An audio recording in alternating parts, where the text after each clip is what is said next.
Hey everyone, it's Dominic, the Primetime Treasure Hunter. Welcome back to another video. In this video, I'm going to talk to you about how you can make money reselling comic books, even if you don't have any experience selling comic books before, you've never read a comic book, you don't know anything about the comic book titles, about the storylines, you don't know anything about how to describe them, how to display them, how to grade them, anything.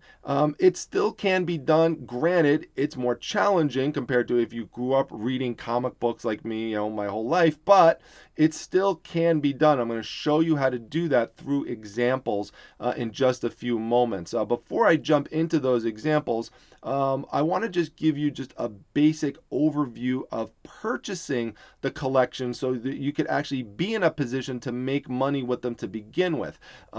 In general, you're not going to be able to go out and purchase individual issues like this and sell them off one at a time and make a whole lot of money on them. Once in a while, there's some exceptions to that where you can do that, but most of the time, the way you're acquiring comic books so that you could resell them and flip them for a good profit margin is you're buying them in bulk. You're picking out the ones that are the best ones and selling those off individually or maybe in a pair.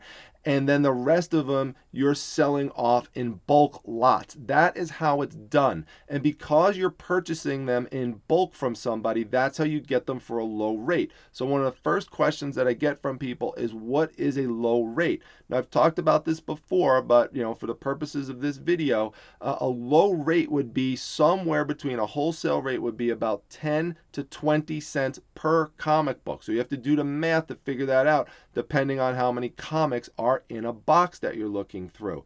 On average, it would be about 15 cents. I start my negotiations off with someone assuming a 10-cent per comic book price, and I'm willing to go up to 20 cents per book, depending on the collection. And usually, in most situations, it winds up that I acquire them between the 10 to 15 cent range. Now, sometimes you could go over 20 cents a book. It depends on what's in the collection. If you have a lot of experience and there happens to be something in there that's really truly super valuable and there's something really special about the collection, then you pay up more for it. But in most situations, it's going to be that 10 to 20 cent range, and you'll usually, if you could go back and forth with the negotiations a bit, you'll be able to get them for about 10 to 15 cents a piece. And that's, as you'll see here in a moment, how you're going to make the money off of the books. Now, for a short box, if they're bagged and boarded, and what I mean by bagged and boarded is they have a little plastic bag over it and a white board usually in the back. Sometimes it's a cardboard look, a brownish look. But if it's in a small box, which is about this big, there's about 135 to 140 in there. And for a longer box, which is like about that big, you're dealing with about 250 to 275 books in there. So, what I do, especially if I'm purchasing a whole bunch of boxes, is I'll do a general count for one box. I'll go through just to make sure, because sometimes it depends on the thickness of the books. If they have a lot of thicker comic books in there, that could affect how many are in there. So I'll get a general sense that way, and then I'll just multiply depending on how many boxes there are. You don't want to literally count every single book if you're purchasing thousands of comic books. Now, to start off, if you're just getting into this, you do not want to start this off by going out and buying 10,000 comics. That is going to overwhelm you. You're going to get frustrated, and you're probably going to give up and wind up selling it to somebody else at a loss or break even. What you want to do is you want to break into it by buying somewhere between, let's say, 500 to 1,000 comic books, because you could get that at a good rate if you're getting them for about 10 to 15 cents a piece. You're probably not going to lose out in that situation, and it's just enough books that allows you to get it for that rate that I just described. If you're just trying to buy 10, 15 comic books from somebody, they're not going to sell them to you for 10 to 15 cents a piece. So you get them at the bulk rate because you're taking a lot off of somebody's hands. And that's why people often sell comic books in terms of big lots and collections, because they're taking up a lot of space. They're heavy. They're difficult to move around. The spouse has usually gotten fed up with it and wants them out of the closet, wants them out of the basement, need room. And the person says, all right, I'm fine. I'll just move on. I'll move past it. Sometimes people inherit them. They want to move them that way. Another reason is people just need quick cash, and so they're willing to flip it for a bulk rate just to get some to get that quick cash. So there's all different ways, and all those different scenarios are ways, sometimes combinations of those things, that have helped me acquire collections like that. Now, you also have to keep in mind there's going to be a lot of instances where you try to buy a collection at the rate that I just described, and the person will refuse to sell it to you at that rate. That's fine. Move on and wait till the next one. Eventually, you will find somebody who will sell it to you at that rate. So once you have acquired the collection, the next part is processing them. Now, I have videos. If you go into my playlist section, you'll see that I have a storage unit unboxing videos where I go through unboxing lots of comic books. And what you've got to do is, go through them, see what you have, and then you've got to start organizing them according to title. So put all the Spider-Man comic books together by title, all the Incredible Hulks, all the Wolverines, and then you want to organize them by issue number. And the issue number is very easy to find. That's typically right up top here in the corner. I know you can't see this too well because my screen is minimized, but I'm going to do a screen share in a minute that's going to let you see things much easier. Now, these are two recent examples that I'm going to show you from the past week. One I did yesterday and one I did last week. This one I did last week. So this is 22 comic books that I picked out of a collection that this one, I didn't even purchase it. I traded it for someone for about 10 or 15 Iron Man comics that weren't even worth much, but for him, this guy just wanted those books to help complete his collection, and so it was really one of the best trade deals I ever made. I mean, it was really a minimal amount that, in terms of financially, what those Iron Man comic books were worth compared to what I wound up getting. But you can't always look at it that way. Everyone's buying and selling for different reasons, and for that guy, again, he was just trying to complete a collection, and for him, that was the value he wound up getting out of it. He wasn't looking at the finances of it, but it worked out for me. So, that's how I wound up acquiring these books. So 22 Incredible Hulk books. And what you'll see here is it starts off at issue number 214, and then it skips to issue number 250. And then from there, it skips to number 252. I'm not going to show you all of them. I'm just trying to show you something to make a point. Then we have 257. The point here is they're not consecutive issues. So that makes them less valuable as a lot because the story is skipping around. So someone who acquires these is going to have to fill the gaps in. So these are called what we refer to as a mixed lot of comic books. They will still sell. Sometimes people will make the mistake in thinking they won't sell because you don't have the filler issues. They'll sell. They just won't sell as much as if they were consecutive. If they're consecutive, you use that as a selling point. So, okay, so you've got them organized. You've picked out your 22, and now you need a way to figure out what these things are worth. Is there anything that I have in here that's worth a lot of money? How do I know, especially if I don't know anything about comic books? Well, yes, what you could do is you could go on eBay and you could go hit the advanced tab and you could click completed and you could click sold and you could type in every one of these issues one at a time. You could type in Incredible Hulk 214, Incredible Hulk 250. You could do all of that, and we'll get you your answer, but it's going to take you forever, especially if you have bigger lots to sell, like 50 or 75 or something. It's just going to take way too long. So what you need is a quicker and a more efficient way to figure out if you have a book that is, potentially, worth some significant money. And the way you have to do that is you have to use a price guide. And a lot of people ask me what price guide should they use, because there's a lot of comic book price guides that are out there online. I've looked almost all of them over, and the one I would tell you by far and away is the most user-friendly, the best one out there. My personal opinion is comicspriceguide.com. I will put the link to it down below in the description section, so you could just easily click on it and get over there. It is free to use. You do have to log in, so you do have to get a username and a password, because what that will allow you to do is it will allow you to access the price estimates. If you don't do that, it won't give you the prices, and it won't tell you little key things that happen in the book that could potentially, make it worth more. So, and that's going to be important information to have, as I'm going to show you in a minute, that you want to use in your descriptions. The reason why you have to log in is because this is a site where you could buy and sell comic books from. I don't use it for that reason. I purely use it for the price guide, but that is why they have a username and a password for it. So So let's go over here, and once you log in, what you do is, you could type in the title here, and then it'll allow you, even if you want to look a specific issue up, there's even an area where it says issue number, and you could type that in. But just type in the general name of the comic book, which here we've got Incredible Hulk, and you could see here what it's going to do is it's going to give you different prices, and the different prices are based on the grade of the comic book.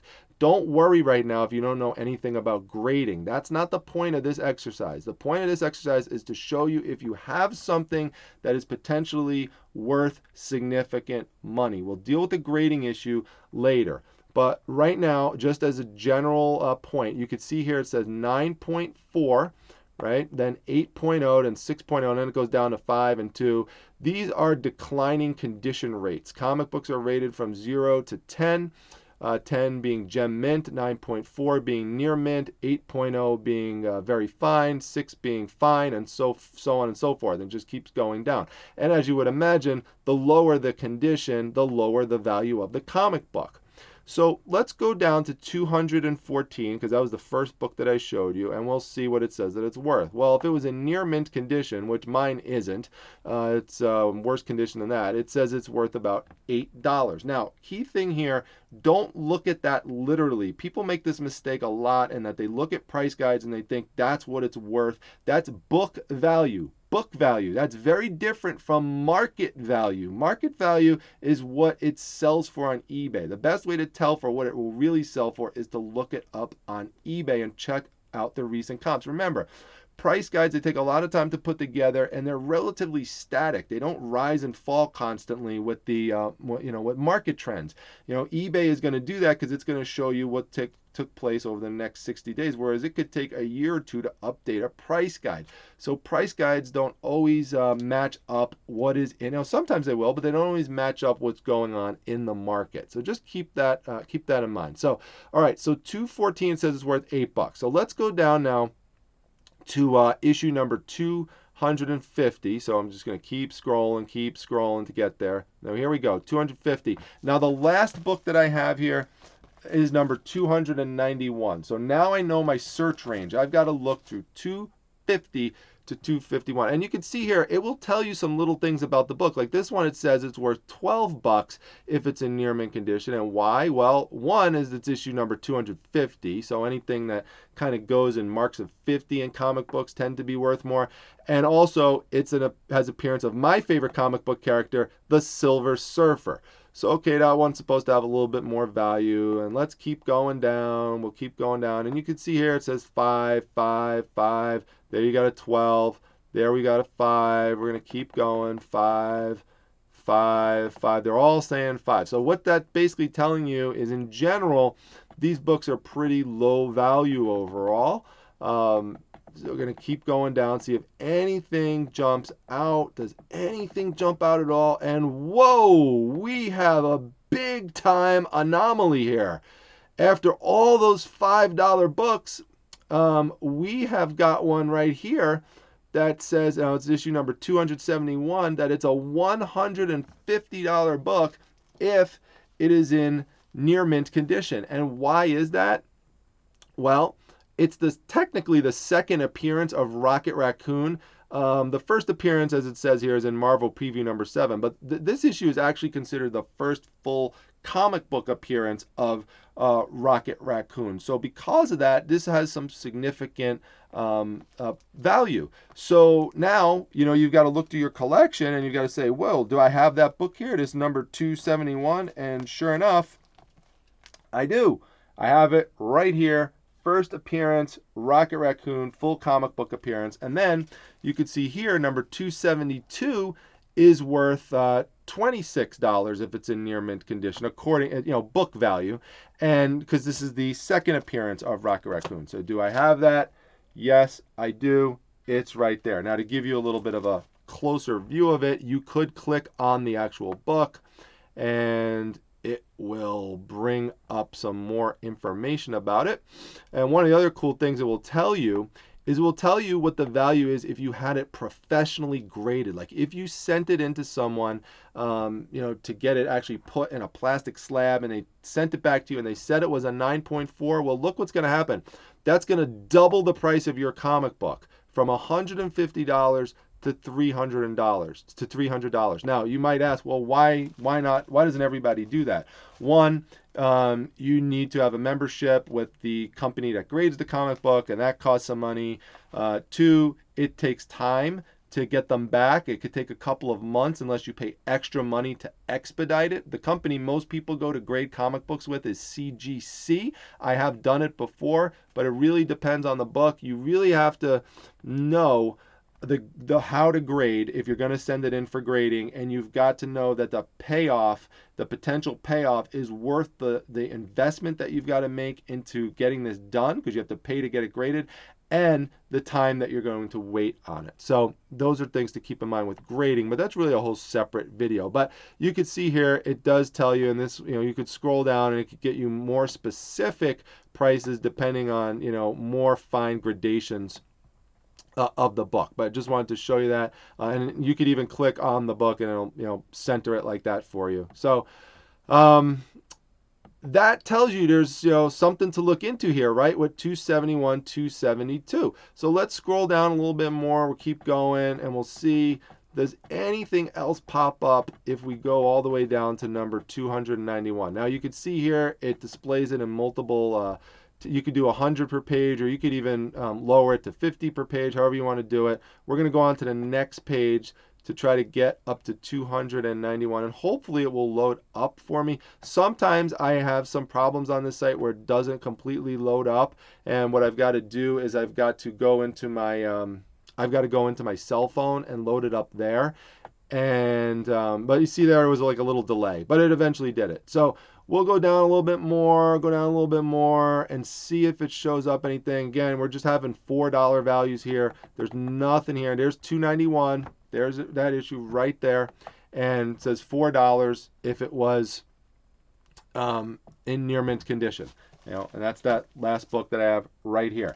So what did I learn from that? I learned that I need to look into 271 and 272. So let's look into it. 271, 272. Here we go. Here's issue 271 in near mint condition, sold for near mint minus condition, actually, sold for $180 plus $395 shipping. And that's different from what the price guide said, right? The price guide said that it would go for $150. And this is what I mean. They're not always consistent. So you got to go by what the eBay comps are telling you, because that will give you the market value.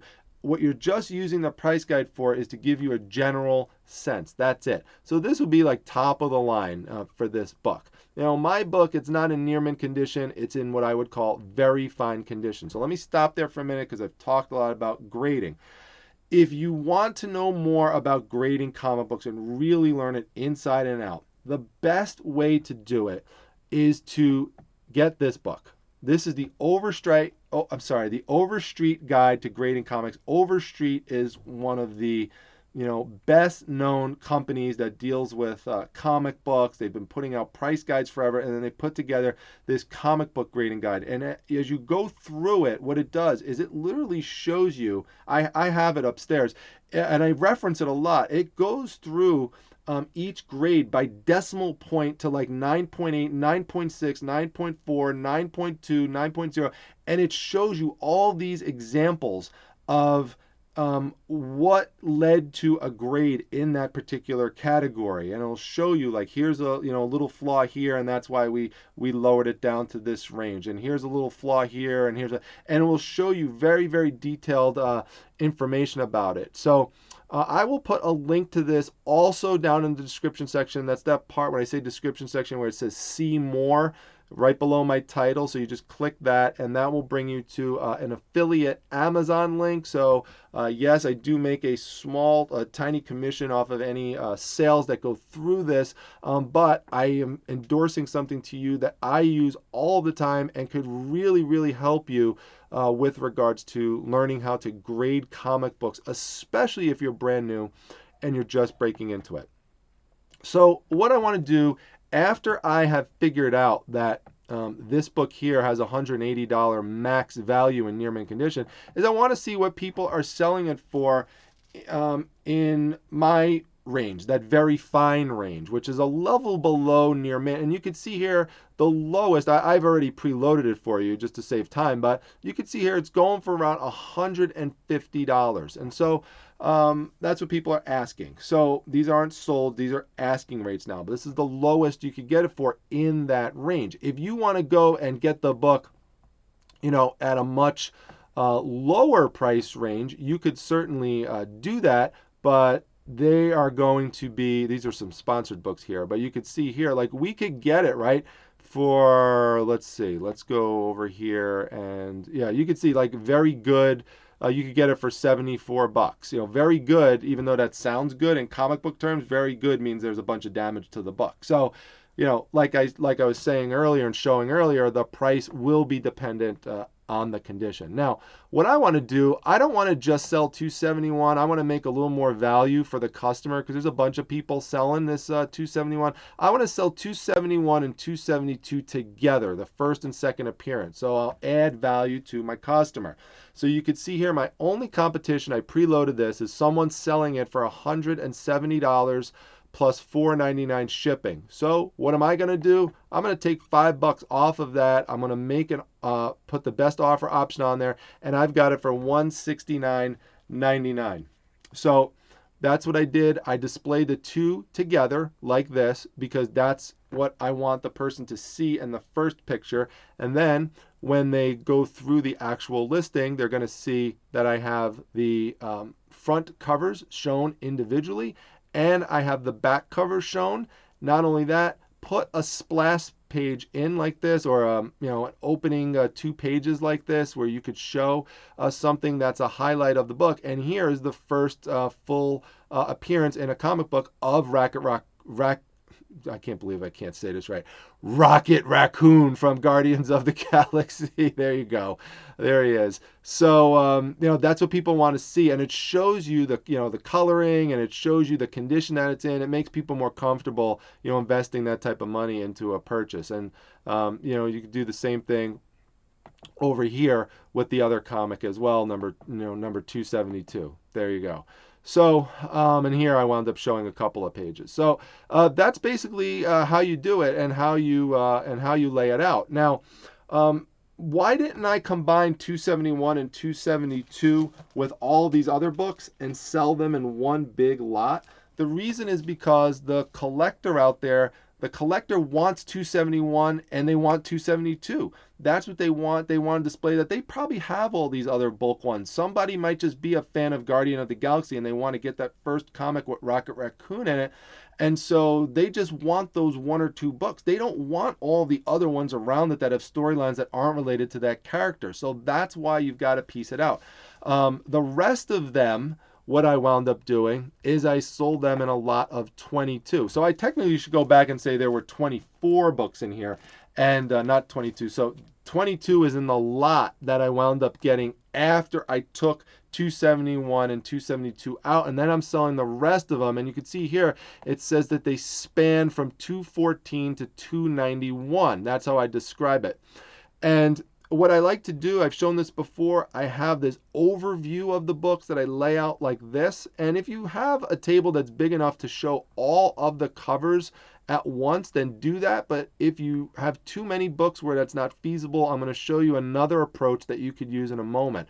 But you do this general overhead shot so that you could draw your buyer in, and then what you do is you parcel them out into little units like this, 4 or 2. You could even do them in units of 6 if you want to, but you want to, get a better close-up of the covers, for your buyers. And based on the comps, and then I'm going to show you an example of how to do this with the next collection that I'm going to show you. But the price range that is, seems fair for this amount of comic books for this title and for the condition that it's in, would be about $45.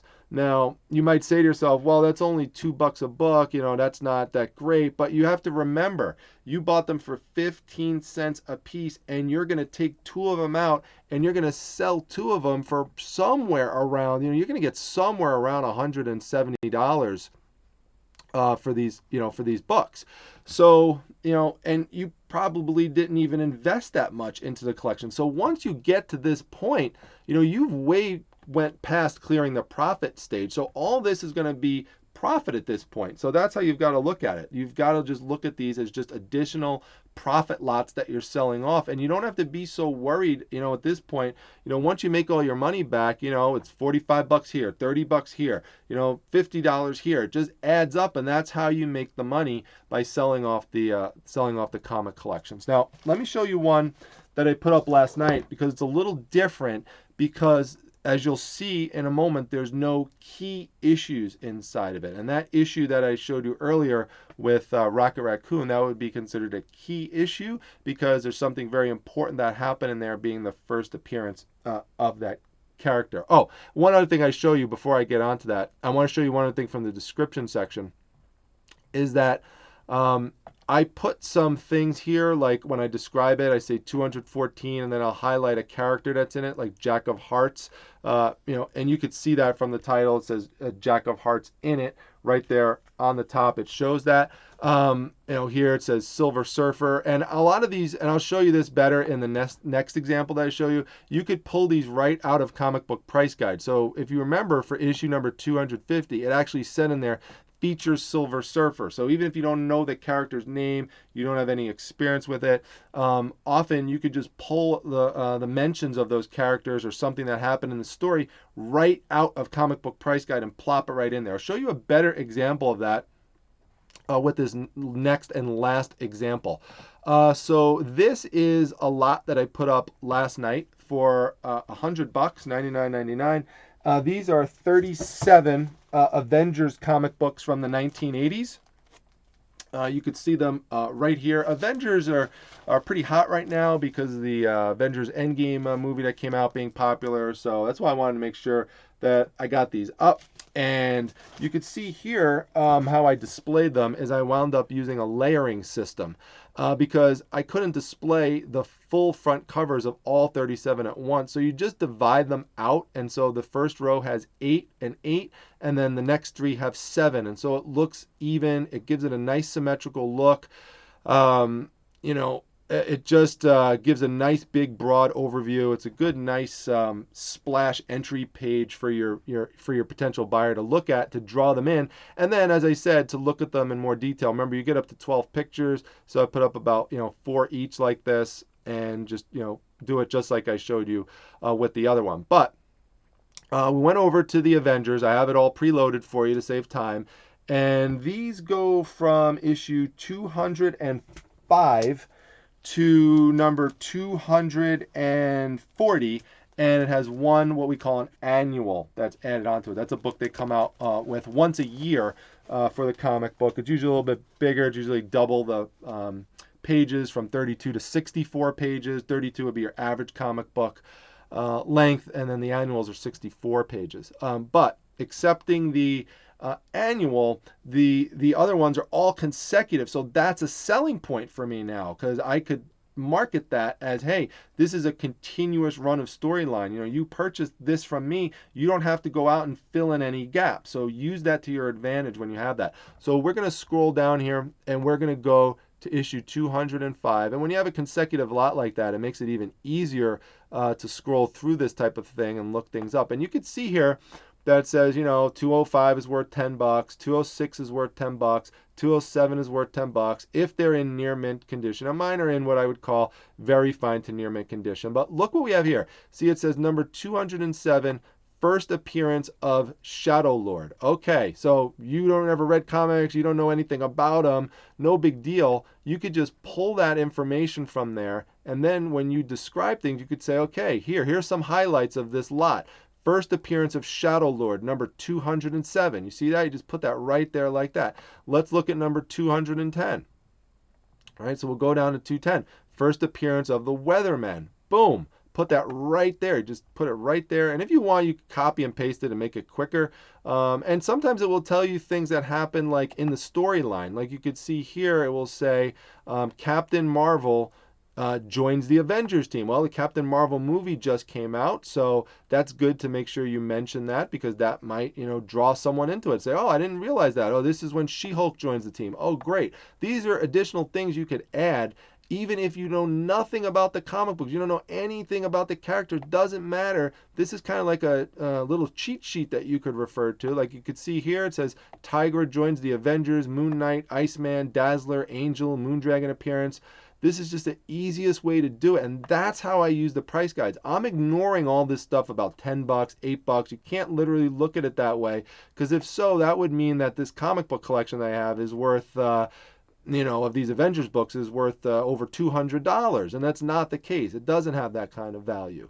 So now, granted, I mean, I could argue that the books are close to near mint. They're really in very nice shape, but I think it's just safer if you have any doubt. This is just another tip for you. It's better to undergrade them than to overgrade them. So say they're worth the grade is like a little bit less than what it might actually be, because this way the person who purchased them won't be disappointed when they get them. So anyway, scrolling down, and we've got to get to 240, and you can see here there's nothing jumping out that's telling us that there's a book here that's worth tons of money. Yeah, this one, it says it's worth 18 bucks, but nothing that's worth pulling out individually to sell. So as a result of that, and we'll just keep going down until we get to 240, and we're pretty close here, 239. There we go, 240.